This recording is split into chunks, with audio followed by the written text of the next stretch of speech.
I must praise Daniel Warren for his successful appeal to a parking charge notice in what I consider to be quite a ridiculous situation. So Daniel Warren was parked on a car park and it had this sign on the machine: free parking until further notice, and it had the date of the 5th of September 2022. Now, those of you that have watched my channel for any amount of time will know that I always say that it's always about the evidence. So Daniel was quick thinking and took a photograph of this sign just in case there was any problems later.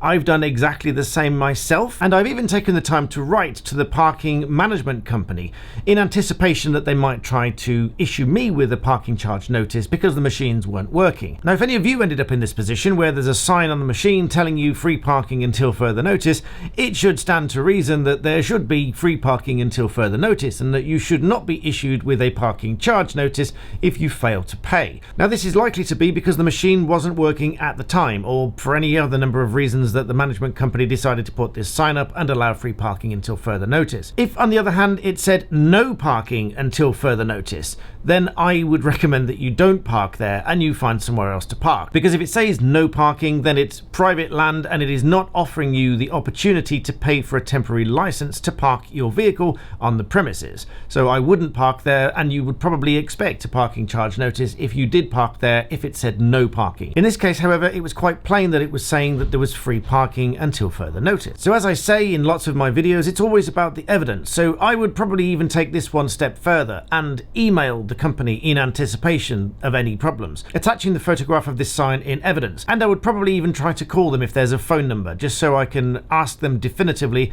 whether it is indeed free parking. But that's just because I tend to take every possible step to prevent any unnecessary aggro later on. And as a more general note to challenging these parking charge notices, the signs have to be clear, they have to be visible, any terms have to be fair, otherwise you'd be able to challenge them. So I would always recommend that you follow any of the standard and formal appeals and challenges in the first instance.